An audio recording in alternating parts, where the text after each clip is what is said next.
అనిపిస్తుంది అన్న, జర ఏమనుకోకుండా నన్ను మా ఇంటి దగ్గర దింపేయండి, లేకుంటే ఎక్కడ ఎక్కించుకున్నారు అక్కడనే దింపేసేయండి అని బతికిలా అన్నారు మేడం. ఏ టైం అమ్మా, ఏ టైం అవుతుంది అప్పుడు? నైట్ 8, 9 అవుతుంది మేడం. అయిపోయిన తర్వాత చెప్పమ్మా. సైలెంట్ గా నేను చెప్పినట్టు చేసినావా బతికి ఇంటికి వెళ్తావు, లేకుంటే మాత్రం నీ పని మామూలుగా ఉండదు చూడు అని తీసుకెళ్లి నన్ను లాక్కెళ్ళి ఇలా అంటే అలా నన్ను పాడు చేసేసాను మేడం. అన్న నీ ప్లీజ్ అన్న, మీ కాలు పట్టుకుంటా అట్లా చేయకండి అన్న, నాకు అసలు నీకు ఎట్లా అనిపిస్తుంది, మీ చెల్లెల్లాగా అనిపించట్లేదు అంటే, ఎవరివే నువ్వు నా చెల్లెలే ఎందుకైతావే, నువ్వేనా నా అమ్మగా పుట్టినవా అని అడిగిండు. ఎవరికి చెప్పలా? ఎవరికి చెప్పలేదు మేడం. మా మమ్మీ చెప్పొద్దు అన్నది, ఎవరితో చెప్పొద్దు, నీ ఫ్రెండ్స్ తో కూడా ఎవరితో ఇట్లా చెప్పొద్దు. ఎందుకు నువ్వు భయపడతావు? అస్సలు భయపడక. ఫస్ట్ ఆఫ్ ఆల్ వాడు ఎక్కడున్నాడో చెప్పు, నేనే వెళ్ళి కాళ్ళు చేతులు ఎరగొట్టి వస్తా. దుర్మార్గుడు. నాతో ఎక్స్పీరియన్స్ బాగుందా, మీ ఆయనతో బాగుందా అన్నట్టు మాట్లాడుతున్నాడు. నేను చెప్పినటువంటి పద్ధతిలో వాడికి ఫోన్ కలిపి అంతే, మేమేమి బ్యాక్గ్రౌండ్ లో మాట్లాడం. హలో హలో, ప్లీజ్ నీకు దండం పెడతా, ఎందుకు నన్ను ఇంత బ్లాక్ మెయిల్ చేస్తున్నావు? అంటే నాకు ఇష్టం అనేది చెప్తున్నా కదా. అసలు ఎవడ్రా నువ్వు? మీకేం సంబంధం? ఏ సంబంధం ఉందో లేదో తర్వాత తేల్చుకుందాము. నువ్వు ఎక్కడున్నావు చెప్పు ఫస్ట్. అసలు నువ్వు ఎవడు? అసలు ఏం చేసావు ఈ అమ్మాయితో చిన్నప్పుడు? అవసరం లేదు కదా సార్. పర్సనల్ బొక్క ఏంద్రా మాట్లాడేది నువ్వు? నా ఇష్టం సార్, నాకు కావాలనుకుంటున్నా. ఊసలు లెక్క పెట్టలేదు నువ్వు ఇప్పుడు వచ్చి. హలో, మక్కులు ఎరదంటారు. చూసుకుందాం సార్, ఏం చెప్తారో చేసుకోండి సార్. ఏం చేస్తారో చేసుకోవాలట కళ్యాణ్. ఏం చెప్తారో చేసుకోండి. నీకు ఒక తల్లి, ఒక అక్క, ఒక చెల్లి ఉందా? నువ్వు మనిషివా? చిచ్చి, అసలు మాట్లాడటానికి మాటలు రావట్లేదు నాయనా. ఏం లేదు. ఓకే సార్, మీతో కూడా నేను మాట్లాడాల్సిన అవసరం లేదు సార్. Right sir.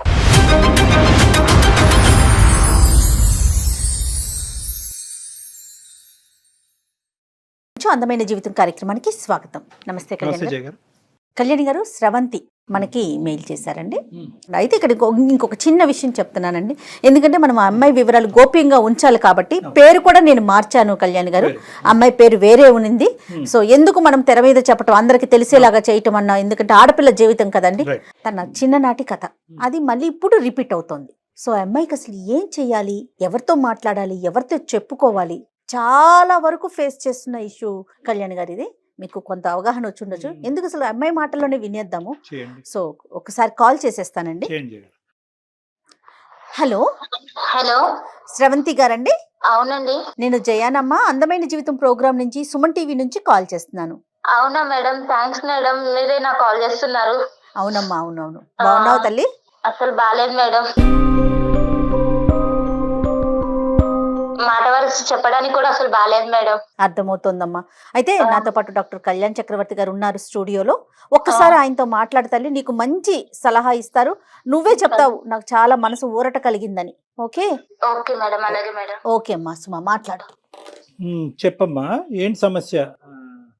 సార్ నా పేరు శ్రవంతి సార్. శ్రవంతి, నాకు ఎలాంటి ప్రాబ్లం ఉందంటే చెప్పుకుంటే తీరలేనంత ప్రాబ్లం ఉంది సార్. నిజంగా అసలు మీరు నాకు కాల్ చేస్తారు అనుకోలేదు, బట్ ఇప్పుడు మీరు కాల్ చేసి మాత్రం చాలా హెల్ప్ చేశారు సార్. చెప్పు నాన్న, సమస్య నీ వయసు ఎంతమ్మా? 22 సార్. 22. చెప్పమ్మా, సమస్య ఏంటో చెప్పు. మ్యారేజ్ అయిందా? సార్ నేను 9th క్లాస్ లో ఉన్నప్పుడు మా ఫ్రెండ్ ఇంటికి ఇట్లా కంబైన్ స్టడీస్ కోసం వెళ్ళేదాన్ని సార్. వెళ్తుంటే ఒక రోజు చాలా లేట్ అయిపోయింది. చాలా లేట్ అయిపోయిందని నేను వస్తున్నాను సార్. దారిలో వస్తుంటే ఎవరో ఫాలో అవుతున్నట్టు అనిపించింది నాకు. ఎవరో ఫాలో అవుతున్నట్టు అనిపిస్తే ఇంకా కొంచెం ముందుకు రాగానే ఒక ఆటో ఉంది సార్. ఆటో ఉండి అతన్ని అన్న కొంచెం ఇక్కడ ఎవరు ఫాలో అవుతున్నట్టు కొంచెం భయంగా ఉంది, జర ఏమనుకోకుంటే కొంచెం నన్ను మా ఇంటి దగ్గర దింపండి అన్న అంటే, అవమ్మా నువ్వు నా చెల్లెలు లాంటి దాన్ని నేను సేఫ్ గా తీసుకెళ్తానమ్మా అని నన్ను ఆటో ఎక్కించుకున్నారు సార్. ఏ టైం అమ్మా, ఏ టైం అవుతుంది అప్పుడు? నైట్ 8, 9 అవుతుంది మేడం. అయిపోయిన తర్వాత 9:30 అవుతుంది మేడం. తల్లి ఆటో ఎక్కించుకున్నారు. ఆటో ఎక్కించుకుని కొంచెం ముందుకెళ్ళగానే ఇట్లా టర్న్ తీసుకున్నారు. నేను చెప్పాను, అన్న మా ఇల్లు స్ట్రైట్ కే వెళ్ళాలి, ఇట్లా మీరు లెఫ్ట్ తీసుకున్నారంటే లేదమ్మా ఇది షార్ట్ కట్, మీ ఇల్లు నాకు తెలుసు, నేను ఎప్పుడు ఇటు నుంచే వస్తుంటాను, నేను చాలా సార్లు చూసాను అన్నాడు. అన్నాక మేడం నేను కొంచెం అంటే నాకు అంత తెలియని కూడా తెలియదు మేడం, అట్లా ఆయన చెప్పింది నమ్మేశాను. సరే తీసుకెళ్తారేమో అనుకున్నాను. కొంచెం ముందుకెళ్ళగానే అన్ని చెట్లు వస్తున్నాయి, మొత్తం ముళ్ళు పొదలు అన్ని వస్తున్నాయి. అన్న నాకు మస్తు భయం వేస్తుంది అన్న, జర ఏమనుకోకుండా నన్ను మా ఇంటి దగ్గర దింపేయండి, లేకుంటే ఎక్కడ ఎక్కించుకున్నారు అక్కడనే దింపేసేయండి అని బతిలాడినా అన్నాడు మేడం. బతిలాడితే కూడా లేదు, నువ్వు ఇప్పుడు అరిచినావు అంటే మాత్రము నీకు మామూలుగా ఉండదు, నాది ఎట్లా ఉంటుందో చూపిస్తాను, నీకు చావు ఎట్లుంటుందో అట్లా చూపిస్తాను, సైలెంట్ గా నేను చెప్పినట్టు చేసినావా బతికి ఇంటికి వెళ్తావు, లేకుంటే మాత్రం నీ పని మామూలుగా ఉండదు చూడ అని తీసుకెళ్లి నన్ను లాక్కెళ్ళి ఇలా అంటే అలా నన్ను పాడు చేసేసారు మేడం. చాలా అంటే చాలా ఘోరంగా మేడం. అసలు నాకైతే అన్న నీ ప్లీజ్ అన్న మీకు కాలు పట్టుకుంటా అట్లా చేయకండి అన్న, నాకు అసలు నీకు ఎట్లా అనిపిస్తుంది, నీ చెల్లెల్లాగా అనిపించట్లేదు అంటే, ఎవరివే నువ్వు నా చెల్లెలే ఎందుకైతావే, నువ్వేనా నా అమ్మగా పుట్టినవా అని అడిగిండు. ఎట్లా అంటే అట్లా ఘోరంగా బాధ చేసిండు మేడం. చేసినాక మళ్ళీ నువ్వు ఎవరికైనా చెప్పినావంటే మాత్రం నిన్ను ఇంకా రెండో రోజు నువ్వు మీ అమ్మని చూడవు, మీ ఇంటిని చూడవు, రెండో రోజు తీసుకెళ్లి చంపేస్తాను, ఈసారి నువ్వు ఇంకోసారి ఇట్లా ఇటు నుంచి వెళ్తావు, నేను రోజు నేను పాలైతేనే ఉంటాను, నువ్వు ఎవరికైనా చెప్పినట్టు తెలిసినా లేదంటే నన్ను చూపించినట్టు తెలిసినా నువ్వు ఆ రోజు లాస్ట్ నీకు లైఫ్ ఉండదు, ఇంకా నేను ఆ రోజు చంపేస్తానని బెదిరించింది మేడం. ఇంకా ఇంటికి వెళ్ళినా నెక్స్ట్ డే నుంచి స్కూల్ కూడా వెళ్ళలేదు, ఒక 4 days 5 days అన్నం తినలేదు మేడం. మా మమ్మీ ఏమో మస్తు భయపడుతుంది, ఏమైందమ్మా ఇట్లా ఎందుకు అయిపోతున్నావు, ఎవరైనా ఏమన్నా అన్నారా, ఏమన్నా లొల్లయిందా స్కూల్లో, ఏమన్నా చెప్పమ్మా నాకు అంటే 4 days తర్వాత నేను చెప్పాను మేడం, మమ్మీ నాకు ఇట్లా చేసిండు మమ్మీ, ఇట్లా నాకు మస్తు భయం అవుతుంది, నాకైతే ఏడిపోతుంది, ఏం చేయాలో అర్థం కావట్లే, నీకు చెప్దామంటే నువ్వు కొడతావేమని భయం అయింది మేడం. అంటే నేనెందుకు కొడతారా, నేను నీ తల్లిని కదా అని మా మమ్మీ మస్తు ధైర్యం చెప్పింది మేడం. వాడిని చూపించి అన్నది కానీ నాకు ఆ తర్వాత నుంచి వాడు కనిపించలేదు మేడం. తర్వాత నుంచి కనిపించలేదు. మా మమ్మీ ఆ ఇయర్ మొత్తము ఇంకా నాకు అలానే బ్రతకగా ఇక సరిగా తినకుండా. స్కూల్ కాటికి అమ్మే తీసుకెళ్లేదా తల్లి నిన్ను?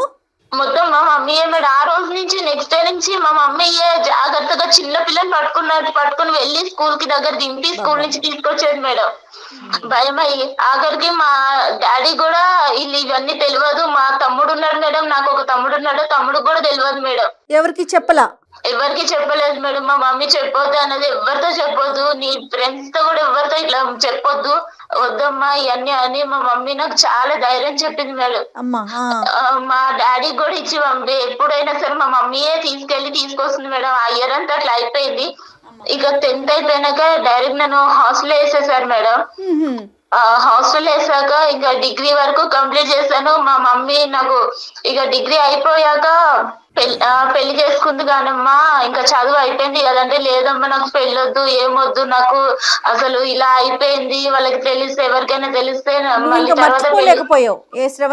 అసలు మేడం చాలా అంటే చాలా, అసలు అది నా మైండ్ లో ఎలా నాటుకుపోయిందంటే నన్ను అంత ఘోరంగా చేశారు మేడం వాడు ఆ రోజు.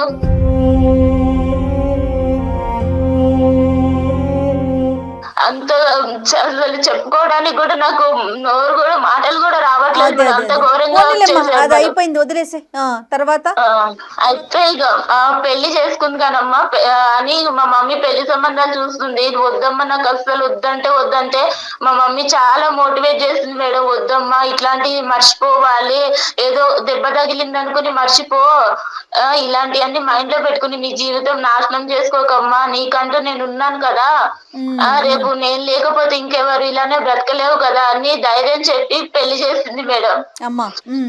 వీడి ఇక్కడ మధ్యలో ఎక్కడ కూడా నీకు కలవలేదు కదమ్మా? కలవటం గానీ ఫోన్లు చేయటం గానీ ఏమీ చేయలేదు? ఆ తర్వాత అసలు ఒకసారి ఇట్లా అయిపోయినాక ఇంకెప్పుడు వాడి మొహం కూడా నేను చూడలేదు, నాకు ఎప్పుడు కలవలేదు సార్. ఓకే సరేనమ్మా. పెళ్లి అయిందమ్మా, పెళ్లి అయిన తర్వాత ఏమైంది? పెళ్లి అయిపోయినాక మా హస్బెండ్ మాకు చాలా మంచోడు సార్. అంటే ఇవన్నీ ఏం తెలియదు, మా మమ్మీ చెప్పొద్దు అన్నది నేను చెప్పలేదు సార్. తర్వాత కొంచెం మంచిగా చూసుకున్నాను. ఒక 7 months వరకు మా ఆయన దగ్గరికి వెళ్ళాలంటేనే నాకు చాలా భయం అయింది సార్. మా అమ్మకి చెప్తే మా అమ్మ అన్నది కొంచెం చిన్న పిల్ల కదయ్యా, ఏమనుకోకు, కొంచెం అడ్జస్ట్ అవ్వు, రాను రాను తెలుసుకుంటది అని మా మమ్మీ సర్ది చెప్పేది మా ఆయనకు కూడా. అలా అయ్యాక కొంచెం మా ఆయన చూపించే ప్రేమ, మా ఆయన ఇట్లా మంచిగా చూసుకోవడం చూసి ఇక మా ఆయనకి దగ్గరయ్యాను సార్. ఇక మాకు ఒక పాప కూడా పుట్టింది సార్. 1 year పాప ఉంది ఇప్పుడు నాకు. పాప కూడా పుట్టింది సార్. ఇక తర్వాత ఒక రోజు మా ఆయన ఒక ఫంక్షన్ ఉంది, ఇట్లా ఉందమ్మా నేను వెళ్ళేసి వస్తా, మా ఫ్రెండ్స్ అందరినీ ఇట్లా కలిసేసి రావాలి, రీయూనియన్ జరుగుతుందని వెళ్తున్నాను, మా ఫ్రెండ్స్ చిన్నప్పటి ఫ్రెండ్స్ అందరు కలుస్తున్నారు, నేను వెళ్ళేసి వస్తాను అని ఒక రోజు వెళ్ళారు మేడం. వెళ్ళాక ఇంకొక రోజు నైట్ వాళ్ళ ఫ్రెండ్ తీసుకుని వచ్చారు. ఆయనని చూడగానే సార్ నాకు అక్కడనే గుండె ఆగిపోయింది. అసలు నాకు చేతుల్లో చెమటలు పట్టేస్తున్నాయి, అసలు ఒళ్ళంతా వణికిపోతుంది. ఎందుకలా? నాకు 9 years బ్యాక్, నాకు 9th class లో ఉన్నప్పుడు నన్ను ఎవరైతే ఆటోలో తీసుకెళ్లి నన్ను పాడు చేశాడో వాడే మా హస్బెండ్ వచ్చాడు సార్, మా హస్బెండ్ ఫ్రెండ్ అని. ఇక వాడు నన్ను చూడగానే ఎందుకో సార్ ఎట్లా కన్నింగ్, ఎంత ఏదో సాడిష్ నవ్వినట్టు నవ్వుతున్నాడు. మళ్ళీ మా ఆయన దగ్గరకు వచ్చి, మీ భార్యనా, నాకు చెల్లెలవుతుంది కదా, నువ్వు చెప్పనే లేదు, ఇప్పటిదాకా చూపించనే లేదు అని చాలా సొంత మనిషిలాగా మాట్లాడుతున్నాడు. నన్ను చూస్తూనేమో ఇంత కన్నింగ్ గా చూస్తున్నాడు. నీకు అర్థమైంది? అర్థమైపోయింది. నాకు అప్పటికే భయం అవుతుంది, కాళ్ళు చేతులు అంతా వణికిపోతున్నాయి. మా ఆయన అడిగాడు, ఏంటి శ్రవంతి ఇట్లా జ్వరం వచ్చిందా ఏంటి, అట్లా అయిపోయావు, ఇందాకలాగా బానే ఉన్నావు కదా, ఇప్పుడు ఏమైంది అంటే, చెల్లెలకి ఏమన్నా నీరసంగా ఉందేమోరా, తిన్నదో లేదో అడుగు ఒకసారి, నువ్వు లేవని, నువ్వు ఇటు వచ్చావు కదా, నువ్వు లేవని తినలేదేమో అని ఎంత చాలా నైస్ గా మాట్లాడుతున్నారు మా ఆయనతో. ప్రేమ కురిపించాడు. ఆ తర్వాత నుంచి మేడం నెక్స్ట్ డే నుంచి రోజు రావడం స్టార్ట్ చేశాడు ఇంటికి. రోజు రావడం స్టార్ట్ చేశాడు. ఇక మా ఆయనకేమో ఇట్లా లెటర్స్ రాస్తున్నాడు, ఆకాశరామన్న లెటర్స్ లాగా రాస్తున్నాడు. నీ భార్య గురించి నీకు తెలుసా, నువ్వు ముందే కనుక్కున్నావా, నీ భార్య ఎవరితో ఎఫ్ఐఆర్ ఏం లేదా, నీ భార్యకి ఏమన్నా ఇంతకు ముందు ఏమన్నా ఉందా అన్ని కనుక్కుని చేసుకున్నావా అన్నట్టు ఇట్లా లెటర్స్ రాయడం స్టార్ట్ చేశాడు మేడం. మెసేజ్లు కానీ లెటర్స్ కానీ రాయటం మొదలు పెట్టాడు. కానీ మీ హస్బెండ్ వచ్చి నిన్ను ప్రశ్నించాడమ్మా, ఏంటి ఇదంతా అడిగాడా? ఒక్కసారి అడిగాడు సార్, ఇట్లా ఏమై ఇట్లా లెటర్స్ వస్తున్నాయంటే, నాకు తెలియదండి, ఇట్లా ఇవన్నీ నాకెలా తెలుస్తుంది, నేను చిన్నప్పటి నుంచి మా అమ్మ దగ్గరనే పెరిగాను, తర్వాత హాస్టల్కి వెళ్ళిపోయాను, నాకు ఇలా ఎవరు కూడా తెలియదు, అలా మీరు ఎలా అనుకుంటారు ఎవరో రాసిన ఉత్తరాలు బట్టి అని అడిగాను. అడిగితే సరేలే అంటున్నారు, కానీ రోజుకు ఒక లెటర్ వస్తుంది సార్. కాదమ్మా శ్రవంతి, నువ్వు ఇప్పుడు మనకు ఏంటంటే మనకి ఇక్కడ చిన్న అదృష్టమా ఏంటి అనేది తెలియదు, కానీ మీ భర్త మంచివాడు అనేటటువంటి ఒక మాట నువ్వు నాకు చెప్పావు కాబట్టి నేను చాలా హ్యాపీగా ఫీల్ అయ్యాను. నీ భర్తకి నువ్వేంటో తెలుసు, నీకు నువ్వు భర్త ఏంటో తెలిసినప్పుడు ఇప్పటికైనా కూడా గుట్టిప్పి ఇది జరుగుతుందని చెప్పుంటే సరిపోద్ది కదా, ఎందుకు భయపడ్డావు? సార్ ఇప్పుడు నేను ఇప్పుడు చెప్తే ఎలా సార్, పెళ్ళి అవ్వక ముందో పెళ్లి తర్వాత ఫస్ట్ చెప్పుంటే ఆయన నన్ను అర్థం చేసుకునేవారేమో. ఇప్పుడు వీడు కళ్ళ ముందుకు వచ్చాక ఇప్పుడు చెప్తే మోసం చేస్తాను అన్నదా సార్? అమ్మ ఇక్కడ ఏంటంటే వాడికి ఇప్పుడు ఎవడైతే ఈడు ఉన్నాడో ఈ దొంగనా డాష్ గాడు, వీడు బాగా స్టడీ చేశాడు చిన్నప్పటి నుంచి, మీ హస్బెండ్ ని స్టడీ చేశాడు, ఎందుకంటే చిన్నటి స్నేహితుడు, ఇతను చాలా మంచోడు, ఇతను నోట్లో నాలుగు లేదు అనేది అక్కడ స్టడీ చేశాడు. ఇక్కడ ఏమొచ్చి నువ్వు బాధితురాలు పొజిషన్ లో ఉన్నావు కాబట్టి అప్పుడు గుట్టు ఇప్పందని ఇప్పుడు ఎందుకు గుట్టు ఇప్పుతావు అనేటటువంటి ఉద్దేశం ఏంటంటే 2 వైపుల నుంచి వాడికి అడ్వాంటేజ్ అయిపోయింది. అడ్వాంటేజ్ అవటం వల్ల ఏమవుతుందంటే సెకండ్ అటెంప్ట్ లోకి వచ్చాడు. ఇప్పుడు ఫస్ట్ అటెంప్ట్ లో మానభంగం చేశాడు, సెకండ్ అటెంప్ట్ లో ఇంకో అటెంప్ట్, అంటే నీ దరిదాపుల్లోకి వచ్చేస్తున్నాడు అనమాట, మళ్ళీ ఎంట్రీ ఇస్తున్నాడు వాడు. ఇస్తున్నాడు సార్. ఆయన నాకు కాల్ చేశాడు, వాడు నా నెంబర్ మా హస్బెండ్ నుంచి తీసుకున్నారో ఎట్లా తీసుకున్నాడో నాకు కాల్ చేశాడు. చేసి ఏంటి బాగున్నావా, అన్ని మర్చిపోయావా, కొత్తగా మళ్ళీ నీకు కొత్త ఎక్స్పీరియన్స్ అవుతుందా అని, ఎలా అంటే అలా చండాలంగా మాట్లాడుతున్నాడు. నాతో ఎక్స్పీరియన్స్ బాగుందా, మీ ఆయనతో బాగుందా అన్నట్టు మాట్లాడుతున్నాడు. నేను చెప్పాను, మా ఆయనకు చెప్తాను నువ్వు ఇలాంటి పనులు చేసావంటే, అంటే ఒకసారి చెప్పి చూస్తా నేను కూడా అని బెదిరిస్తున్నాడు. అంటే వాళ్ళ ఆయనకు చెప్తానన్నా కూడా భయపడట్లా వాడు? అస్సలు లేదు మేడం, నువ్వు చెప్పి చూడు ఒకసారి, నీ లైఫ్ ఎట్ వెళ్తుందో మీ ఆయన లైఫ్ ఎట్ వెళ్తుందో నువ్వే చూద్దు గానీ నీ కళ్ళతో. అతనికి పెళ్ళైనట్టు ఏమన్నా తెలిసిందమ్మా ఈ ఆటో అతనికి? లేదు మేడం, నాకు అంటే నేను ఆ తర్వాత వాడు నన్ను అట్లా చేశాను, నేను ఇంతవరకు కలవలేదు. కాదు, మీ ఆయన ద్వారా ఇప్పుడు ఈ 10 రోజుల్లో? లేదు మేడం, వాడి ప్రస్తావన ఎత్తానంటేనే నాకు భయంగా ఉంది మేడం. మా ఆయన దగ్గర నువ్వు చెప్పాల్సింది కదా, ఎందుకు వేరే వాళ్ళని ఇంటికి తీసుకొస్తున్నావు, పద్దాక తీసుకురా, మాకు నాకు ఇబ్బందిగా ఉంది, అట్లా ఏదన్నా చెప్పకపోయావు? అంటే చెప్పాను మేడం, అంటే మా ఇంటికి ఇంతకు ముందు కూడా మా ఆయన ఫ్రెండ్స్ చాలా మంది వచ్చేవాళ్ళు. ఇక వాళ్ళ దగ్గర ఎప్పుడు ఎవరి దగ్గర ఏం చెప్పను కానీ ఈయన దగ్గర చెప్తే ఏమనుకుంటాడని అదొక భయం అయింది మేడం. అయినా ఈయన మా ఆయన ఉన్నప్పుడు నా దగ్గర నాతో చాలా మంచిగా ఒక సొంత చెల్లెలతో మాట్లాడినట్టు మాట్లాడుతున్నాడు. తిన్నావా చెల్లెమ్మ, తినలే, ఏం చేస్తున్నావమ్మా, పాప ఎలా ఉందమ్మా అని మాట్లాడుతున్నాడు. దుర్మార్గుడు. అలా ఉన్నతని మీద నేను కంప్లైంట్ ఇద్దామన్నా కూడా నాకు ధైర్యం సరిపోవట్లేదు మేడం. నేను ఆ రోజు బలైపోయిన దానికి ఇప్పుడు ఎంత నరకం చూస్తున్నానంటే మేడం, వాడంత నరకం పెడుతున్నాడు నన్ను. అయితే నాకైతే నిజంగా చచ్చిపోతుంది మేడం. ఎందుకమ్మా, దీనికి చాలా సింపుల్ సొల్యూషన్ లేదు తల్లి, ఇందులో చాలా సింపుల్ సొల్యూషన్ ఉంది. నీతో పాటు పెద్ద సైన్యం మేము ఉన్నాం, వాడిని తాట తీస్తాం, వాడిని ఊరికే వదులుతావా వాడిని? నువ్వు ఎందుకు అంత భయపడుతున్నావు? నీ భర్త మంచివాడు, అది ప్రధానమైనటువంటి అంశం. నువ్వు నీ భర్తకి చెప్పొచ్చు. మీ అమ్మ అంటే కనుక ఇద్దరు ఆడవాళ్లే కాబట్టి తమ్ముడికి చెప్పొద్దు, నాన్నకి చెప్పొద్దు అని చెప్పి 10 సంవత్సరాల పాటు కవర్ చేసింది. కానీ లోకం మారింది, పరిస్థితులు మారింది, వ్యవస్థ మారిందమ్మా. ఇక నీకు నీ కొండంత అండగా పెద్ద పోలీస్ వ్యవస్థ ఉంది, అందరూ ఉన్నాం. ఎందుకు నువ్వు భయపడతావు? అస్సలు భయపడక. ఫస్ట్ ఆఫ్ ఆల్ వాడు ఎక్కడున్నాడో చెప్పు, నేనే వెళ్ళి కాళ్ళు చేతులు ఎరగొట్టి వస్తా. వాడు ఇక్కడే ఉన్నాడు సార్, మీకు కావాలంటే నేను కాన్ఫిడెన్స్ లో పెడతా, ఒక్కసారి మీరు వినండి సార్ వాడి మాటలు. మేము ఉన్నామని చెప్పొద్దమ్మా, మేము ఉన్నామని చెప్పొద్దు. వాడు ఫోన్ కట్ చేసి పారిపోతాడు. ఈ లోపల మనం వాడు ఎక్కడున్నాడు ఏంటి అనేది ట్రాక్ చేయడానికి ఉపయోగపడుతుంది. నువ్వు మామూలుగా మాట్లాడి ఏమీ లేనట్టుగానే అందమైన జీవితం అని మా ప్రోగ్రామ్ గురించి ఏమీ చెప్పొద్దు నువ్వు. ఓకే, నువ్వు సింపుల్ గా ఏంటంటే నువ్వు రెగ్యులర్ గా మాట్లాడుతున్నట్టుగానే ఎక్కడున్నావు, ఏం చేస్తున్నావు అన్నట్టుగా మాట్లాడి నన్ను వదిలేసేవా, నన్ను ఇబ్బంది పెట్టద్దు, మీరు రెగ్యులర్ గా ఏదైతే మాట్లాడతారో అది మాట్లాడు. సరేనా? ఆ తర్వాత వాడు గొంతుకు లెగుస్తా చూడు, అప్పుడు నేను జయ గారు అందుకుంటాం. నువ్వు ఇంట్రడ్యూస్ చేయొద్దు, మమ్మల్ని ఇంట్రడ్యూస్ చేయొద్దు. నేను ఆల్రెడీ లాస్ట్ టైం సూసైడ్ చేసుకుందామని సూసైడ్ దాకా వెళ్ళాను సార్, కానీ నా పాపము చూసి వెనక్కి వచ్చేసాను సార్. ఇప్పుడు బ్రతకాలన్నా కూడా నాకు అసలు వేరే లేకుండా అయిపోతుంది సార్. శ్రవంతి బంగారం, ఒకే మాట చెప్తున్నాను, ఇది నీ గురించి నేను చేయట్లేదు. రేపొద్దున ఈ దరిద్రుడు, ఇలాంటి దరిద్రులు నీ కూతురు వరకు వచ్చినా కూడా ఆశ్చర్యపడక్కర్లేదు. ఎందుకంటే ఇక్కడ నీ జీవితాన్ని నిన్ను ప్రొటెక్ట్ చేసుకోవటం, నీ మ్యారేజ్ని ప్రొటెక్ట్ చేసుకోవటం కాదు. ఇలాంటి ఎదవలు ఎక్కడున్నా కూడా వాళ్ళని వెతికి పట్టుకుని మనం వాళ్ళకి సరైనటువంటి శిక్ష పడేటటువంటి విధంగా నువ్వు ఈ రోజు ఒక సంఘ సేవకురాల్లాగా ఒక సామాజిక పరమైనటువంటి సేవ చేసి మా వరకు వచ్చావు. నీతో పాటు మేము కలిసి ప్రయాణం చేస్తాం. ఈ కేసును మాత్రం ఇది కేవలం నా కేసు అనేటటువంటి విధంగా తీసుకెళ్లొద్దమ్మా. నువ్వు గొంతెత్తి మాట్లాడాలి. ఇది మనం ఖచ్చితంగా వాడిని శిక్షించాలి. కాబట్టి నీ యొక్క తోడ్పాటు మాకు కావాలి. నీలాంటి ఆడపిల్లలందరికీ కూడా ఇలా కూడా నేను బయటికి రావాలని తెలియాలి తల్లి. ఇంకోటి ఏంటంటే, దయచేసి నీ మనసులో నువ్వు పోస్ట్ ట్రామాటిక్ స్ట్రెస్ డిసార్డర్ అంటారమ్మా. అంటే ఒక ఆడపిల్లకి ఇలా మానభంగం జరిగినప్పుడు ఆ జ్ఞాపకాల నుంచి బయట పడలేక చాలా మంది ఏంటంటే పెళ్లిళ్ళు చేసుకోరు, కొంతమంది పెళ్లిళ్ళు చేసుకున్నా కూడా సంసారం కూడా చేయడు, మగజాతిని అసహించుకుంటూ ఉంటారు. ఇప్పుడు ఇదేంటంటే దీంతో పాటు వీడు మళ్ళీ నీ ఎదురుగుంట ప్రత్యక్షమయ్యాడు. ప్రత్యక్షం అవడంతో నీ పాత జ్ఞాపకాలు వచ్చి రేపు నువ్వు కంప్లీట్గా మెంటల్ పేషెంట్ అవుతావు అనేటటువంటిది కూడా మనకు తెలియదు. ఇది నెంబర్ 2. నెంబర్ 3 ఏంటంటే కనుక ఇక్కడ ఫస్ట్ ఆఫ్ ఆల్ నీలాంటి ఆడపిల్లలు ముందుకొచ్చి గొంతిప్పి ఎందుకు మాట్లాడాలి అంటే కనుక ఫస్ట్ మీకు తగినటువంటి రక్షణ కల్పించిన తర్వాత, రక్షణ తీసుకున్న తర్వాత మీరు మాట్లాడండి. నెంబర్ 1. నెంబర్ 2 ఏంటంటే గిల్ట్ తీసేసేయండి. వాడికి ఏదో నువ్వు కోఆపరేట్ చేసినట్టుగా దయచేసి ఫీల్ అవ్వద్దు.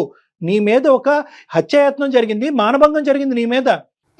కాబట్టి ఫస్ట్ ఆఫ్ ఆల్ నీ మైండ్లోంచి ఏంటంటే నీ భర్తతో చెప్తున్నప్పుడు కానీ, మాతో చెప్తున్నప్పుడు కానీ, సమాజంలో రేపొద్దున ఎవరైనాతో మాట్లాడే పెద్దలతో మాట్లాడే పరిస్థితి వచ్చినప్పుడు నేను తప్పు చేశానేమో అనేటటువంటి ఫీలింగ్తో నువ్వు బయటకు రా.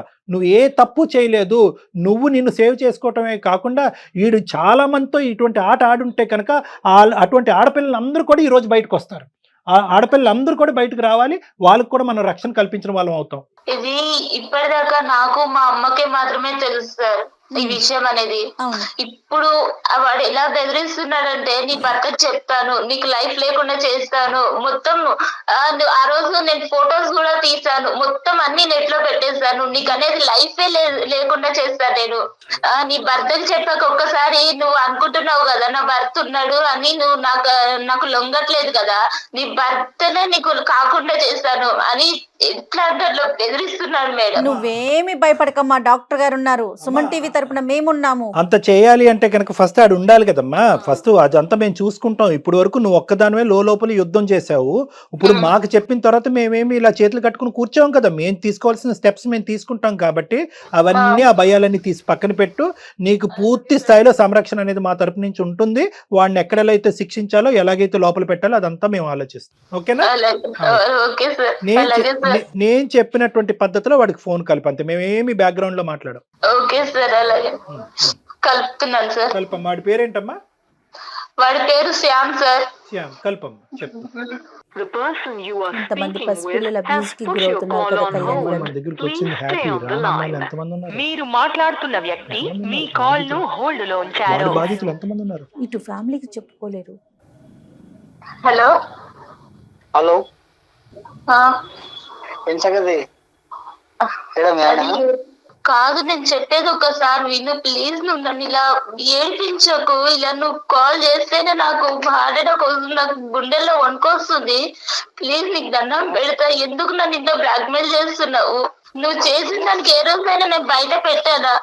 నేను వదిలేసాను కదా. ఇప్పుడు మళ్ళీ ఎందుకు నా లైఫ్ లోకి వచ్చి ఇట్లా ఆడుకుంటున్నావు? నువ్వు అంటే నాకు ఇష్టం అనేది చెప్తున్నావు కదా. నువ్వు ఏమని ఇష్టం అంటున్నావు? ఒకసారి పాడు చేసేసి నన్ను నా లైఫ్ అంతా పాడు చేసేసావు. నాకంటూ వెనక్కి తిరిగి చూసుకుంటే నువ్వు చేసిన అగాయించిన తప్ప నాకంటూ ఒకటి సంతోషం అనేది లేకుండా చేసావు. మళ్ళీ ఇప్పుడు నా భర్తతో నేను కొత్త గొప్ప మర్చిపోయిన భర్తతో సంతోషంగా ఉంటే ఇప్పుడు మళ్ళీ నువ్వు నా లైఫ్ లోకి వచ్చి నా లైఫ్ నాశనం చేయాలని చూస్తున్నావు. ఏం అధికారం ఉందని చెప్పు నా లైఫ్ ని ఇట్లా ఆడుకుంటున్నావు?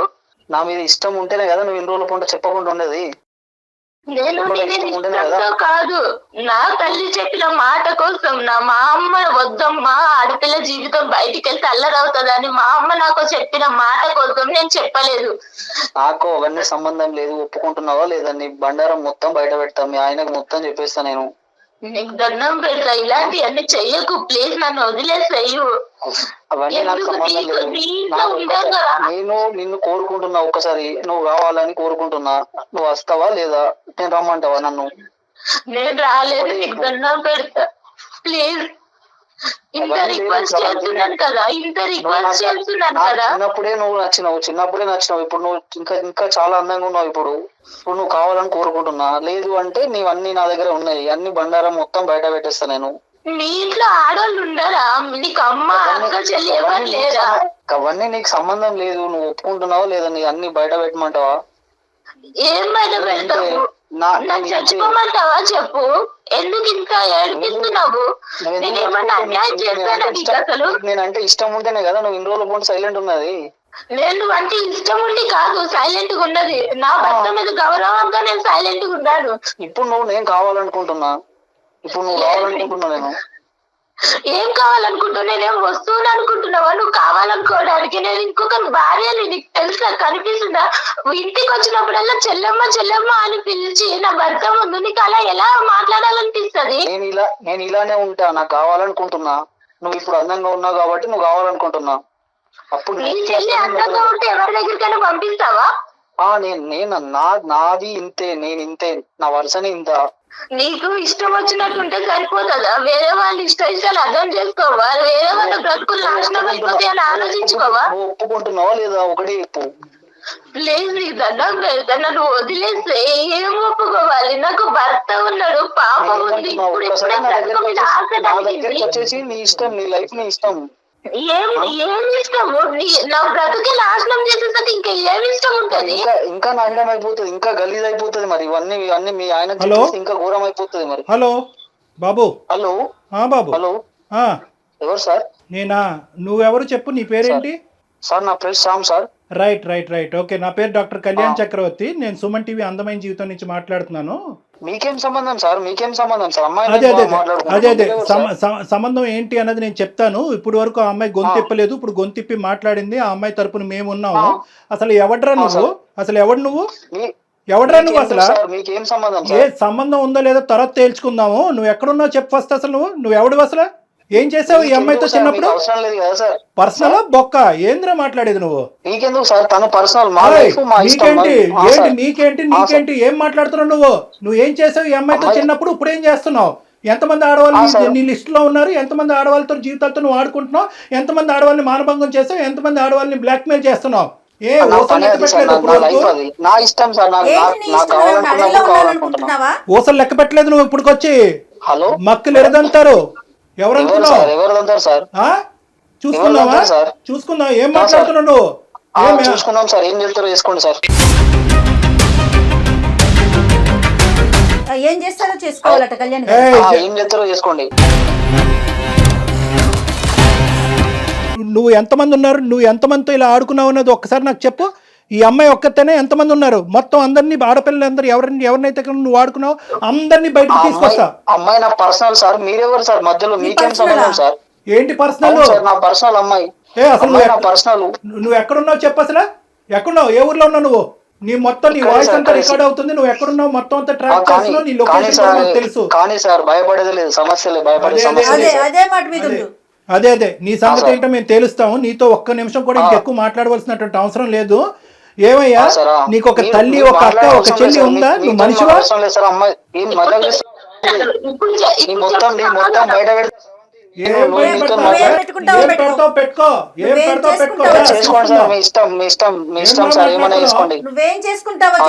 బయట పెడతావా? ఏం బయట పెడతారా? కాళ్ళు చేతులు ఉండాలి కదా నీకు, మెడ మీద తలకే ఉండాలి కదా నువ్వు బయట పెట్టాలంటే. చూసుకుందాం. చేసుకోండి సార్, మీ ఇష్టం. మీ ఇష్టం ఉన్నాడు చేసుకోండి, ఏం తీసుకుంటారు చేసుకోండి. అది ఇప్పుడు దారిలోకి వచ్చి నీ పని చెప్తా ఉండు. అసలు నువ్వు ఫోన్ చేసుకోండి సార్, నీతో అసలు ఒక్క నిమిషం కూడా మాట్లాడటం లేదు. లొకేషన్ కూడా ట్రాక్ చేసాము. నీకు ఇప్పుడే పోలీసులు వస్తారు. నీకు నువ్వు ఎలా బతికి బయట పడతావో చూద్దాం. కాదు శ్యామ్, అసలు నువ్వు మనిషివేనా? ఉన్న బంధాలు విలువలు అన్ని ఇంత దిగదా? చిచి, అసలు మాట్లాడటానికి మాట్లాడటం ఏం లేదు. మీతో కూడా నేను మాట్లాడాల్సిన అవసరం లేదు సార్. Right sir. వాడేం మనిషి కళ్యాణ్ గారు? అసలు బైక్ కూడా లేదా మనిషికి? మేడం ఇప్పుడు వాడు ఏంటంటే ఈ అమ్మాయితో ఒక్కటే. శ్రవంతి నువ్వు లైన్ లో ఉన్నావమ్మా? లైన్ లోనే ఉన్నాను సార్. పెట్టేశాడు కదా అతను? పెట్టేశారు మేడం. మీ ముందు ఎలా మాట్లాడుతున్నారు? అమ్మ, ఇది సుమన్ టీవీ వరకు శ్రవంతి తీసుకొచ్చినటువంటి ఒక కథ మాత్రమే. ఇలాంటి ఎన్ని కథలు ఉన్నాయేమో అన్నట్టు నాకు అనిపిస్తుంది. ఎందుకంటే కనుక మనం ఎందుకు ఎవరినైనా క్రానిక్ అఫెండర్ అని మనం ఎప్పుడు అంటాం? పీడోఫైల్స్ అంటాం. అంటే చిన్న పిల్లల్ని సెక్షువల్గా మానభంగం చేసుకుంటూ వాడుకుంటూ పెద్దవాళ్ళకి చెప్పకుండా భయపెడుతూ వాళ్ళ నోట్లో గుడ్డలు కూరేటటువంటి ఇలాంటి వాళ్ళు పీడోఫైల్స్ అంటారు.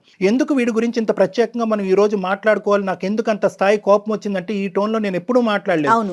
ఎందుకంటే వీళ్ళందరూ చాప కింద నీరులాగా చాలా మంది ఆడపిల్లలతో కుటుంబ సభ్యుల్లోనే ఉండేటటువంటి ఎదవలు కొంత ఉన్నారు. ఈడంటే కనుక బయట ఎక్కడి నుంచో పరిచయం అయ్యి నీకు తెలిసి తెలియకుండా ముక్కు మొహం తెలియని వాడు ఆటో ఎక్కావు. నీలాంటి ఆడపిల్లలు ప్రధానంగా గుర్తుపెట్టుకోవాల్సినటువంటి ముఖ్యమైనటువంటి అంశం ఏంటంటే ఇటువంటి వాళ్ళు ఉంటారు. తస్మాత్ జాగ్రత్త. మీ ఎడం వైపు కుడివైపు ఎక్కడన్నా ఉంటారు. మీ కుటుంబంలోనే ఉంటారు, మీ స్నేహితుల మధ్యలో అన్నా ఉంటారు, స్కూల్లో అన్నా ఉంటారు, ఆటో డ్రైవర్లు, రిక్షా డ్రైవర్లు లాగా ఉండొచ్చు. తస్మాత్ జాగ్రత్త అనేది ఈరోజు నీ ద్వారా మేము అందరికీ చెప్పేటటువంటి మెసేజ్. వీడిని ఎందుకు క్రానిక్ అఫెండర్ అన్నానంటే వీడు అప్పుడు తప్పు చేశాడు.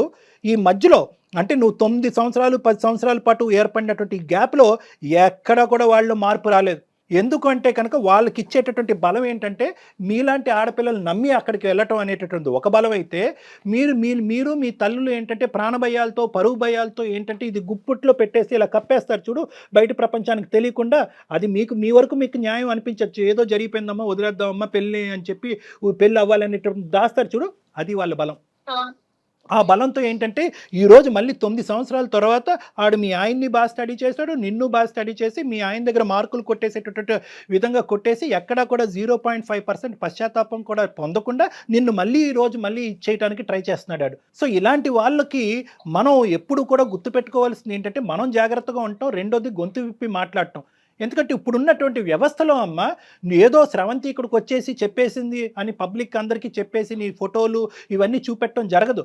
అందు గురించే ఏంటంటే చాలా గోప్యంగా ఉంటుంది. ఇలాంటి అంశాలు కూడా చాలా గోప్యంగా ఉంచుతాం అనమాట. పోలీస్ వ్యవస్థ కూడా చాలా గోప్యంగా వస్తుంది. ఇన్వెస్టిగేషన్ చాలా గోప్యంగా ఉంటుంది. మీ పరువులు ఎక్కడికి పోవు. నువ్వు అవన్నీ దాచిపెట్టేసి ఈరోజు ఆఖరికి నీ ప్రాణాల మీద తీసుకొచ్చి నీ భర్తకు కూడా చెప్పనటువంటి పరిస్థితికి తీసుకొచ్చావు. అర్థమైందమ్మా? అర్థమైంది సార్. సో నువ్వు ఇక్కడ భయపడవలసినటువంటిది ఏమీ లేదు. వాడి లొకేషన్ ఏంటి, వాడు ఎక్కడుంటాడు ఏంటి మొత్తం ట్రాప్ చేసాం మనం. ట్రాక్ చేశారు మన వాళ్ళు. సో ఇప్పుడే ఇమీడియట్గా నువ్వు ఫోన్ పెట్టేసిన తర్వాత నువ్వు ఎక్కడుంటే చెప్తే కనుక మా వాళ్ళు నీ దగ్గరకు వస్తారు, నిన్ను మా దగ్గర తీసుకొస్తారు. ఇక్కడి నుంచి మనం పోలీస్ స్టేషన్కి వెళ్దాము, తగినటువంటి కంప్లైంట్ ఇద్దాము, వాడిని వెంటనే కటకటాలు వెనకతలు పంపించేటటువంటి ప్రయత్నం చేద్దాం. దీనికల్లా నువ్వు ధైర్యంగా ఉండాలి తల్లి, అదొక్కటే నువ్వు చేయాల్సింది, నువ్వు ధైర్యంగా ఉండాలి. నువ్వు మాట్లాడాలమ్మా, మాట్లాడాలి. అంతే కదా కళ్యాణ్ గారు? అలాగే సార్, అలాగే మేడం. Okay okay. మీరు ఒక్కసారి హెల్ప్ చేసి పెడితే నా ప్రాణాలు కాపాడాలి వచ్చారు సార్. వాడు బెదిరింపులు వాడి కోసం నీ ప్రాణం ఎందుకమ్మా పణంగా పెట్టాలి శ్రవంతి? ఇది మా బాధ్యత, ఇది మా బాధ్యత. నీకు ఒక కూతురు ఉంది, నీకు ఒక జీవితం ఉంది. నువ్వు కూడా కొద్దిగా స్వార్థంగా ఆలోచించాలి. వాడెవడో ఎదవ వల్ల నువ్వు ఈరోజు ప్రాణాలు తీసుకోవాల్సినటువంటి అవసరం లేదు. ముందుకురా, రాణి లక్ష్మీబాయి లాగా ఫైట్ చేయి. నీతో పాటు మేము ఉన్నాం ఖచ్చితంగా. సుమన్ టీవీ ఉంది, డాక్టర్ గారు ఉన్నారు, అందరం ఉన్నామమ్మా. వ్యవస్థలో ఉన్నాం మనమేమి ఎక్కడ మనుషులు లేని చోట కాదు ఉన్నది. ధైర్యంగా ఉండు, నువ్వు ధైర్యంగా ఉండు. నెక్స్ట్ ఏం చేద్దాం అనేది ఆలోచిద్దాం, సరేనా? నువ్వు అసలు నీకు ధైర్యమైన ఏంటంటే సుమన్ టీవీ అందమైన జీవితానికి నువ్వు ఎప్పుడైతే మెయిల్ చేసావో అప్పుడే నీకు ధైర్యం ఉన్నట్లే. ఓకే, అర్థమైందమ్మా? నువ్వు ఎక్కడ తగ్గద్దు, నువ్వు జాగ్రత్తగా ఉండు, తలుపులు వేసుకుని ఉండు, జాగ్రత్తగా ఉండు. మేము ఇప్పుడే ఏ స్టెప్స్ తీసుకోవాలో ఆ స్టెప్స్ తీసుకుంటాం. నీ లొకేషన్ షేర్ చేయమ్మా, నీ అడ్రస్ కూడా షేర్ చేయి, మేము చేస్తాం ఏం చేయాలంటే. ఓకే చేస్తాను సార్. ఇప్పుడు అది బెదిరించాలి కదా వాడు, ఇప్పుడు ఇంటికి వచ్చి ఏం చేయాలి? ఏం చేయడమ్మా వాడు ఏమి చేయడమ్మా. మేము తక్షణమే నీ చుట్టుపక్కల ఉండేటటువంటి వాళ్ళతో కూడా మేము మాట్లాడతాము, పోలీసులను కూడా అక్కడ దగ్గరలోకి పంపిస్తాము. మొత్తం నీకు కావాల్సిన రక్షణ అంతా కూడా మేము ఇస్తాం, డోంట్ వరీ. వాడు ఎప్పుడైతే ఇప్పుడు డాక్టర్ గారు మాట్లాడారో అప్పుడే అతనికి అర్థమైంది, ఓహో ఈ అమ్మాయి ఎవరికో చెప్పేసింది అన్న విషయం అతనికి అర్థమైపోయే ఫోన్ పెట్టేశాడు. ఓకేనా? నువ్వేం భయపడకు తల్లి. మేడం చిన్న హెల్ప్ చేయండి మేడం, చిన్న ఒక్క సాయం చేయండి మేడం. చెప్పమ్మా, చెప్పు. ఈ విషయం నా భర్తకి నేను ఎలా చెప్పాలో నాకు అర్థం కావట్లేదు madam. Okay okay, don't worry అమ్మా, డోంట్ వరీ. ఆ పాత్ర కళ్యాణ్ గారు తీసుకుంటారు. భర్తకి అర్థమయ్యేలాగా కొంచెం చెప్పండి మేడం. తప్పకుండా. అన్ని జాబ్స్ కంటే ఈ రోజు మాకు పెట్టినటువంటి అన్ని జాబ్స్ కంటే ఈజియెస్ట్ ఉద్యోగం అదొకటే, అదే జాబ్. ఇప్పుడు మీ భర్తకి చెప్పడం చాలా సులభం. అది మా ద్వారా మేము టేకప్ చేసి ఇంత చేసేటటువంటి వాళ్ళు అది చెప్పడం. నీ పెళ్లికి కానీ నీ జీవితానికి కానీ ఎటువంటి డోకా లేదు. మీ భర్తకి సరైనటువంటి పద్ధతిలో మేము చెప్తాం. డాక్టర్ గారు ఎలా కన్వే చేయాలో అలా కన్వే చేస్తారు. అతని సపోర్ట్ కూడా మనకు ఉంటది. ఓకేనా? నువ్వు ధైర్యంగా ఉండు. ఓకేనమ్మా, బాయ్ అమ్మా, టేక్ కేర్. కళ్యాణ్ గారు ఇప్పుడు నెక్స్ట్ ఏం చేద్దామండి? మన ఇమీడియట్ గా ఇప్పుడు అమ్మాయి ఫోన్ పెట్టేసింది, లొకేషన్ కూడా షేర్ చేసి ఉంటుంది అమ్మాయికి. అక్కడికి మన మనుషులను పంపించడం, ఈ లోపల మనం పోలీస్ కంప్లైంట్ ఇచ్చేసి పోలీసులను కూడా తీసుకుని మనం కూడా ప్రత్యేకంగా అక్కడికి వెళ్దాం. రైట్ అండి, థ్యాంక్ యూ సో మచ్. నమస్తే. అత్యాధునికమైన టెక్నాలజీతో ఫెర్టిలిటీ ట్రీట్మెంట్ అందిస్తోంది మెడిసి IVF.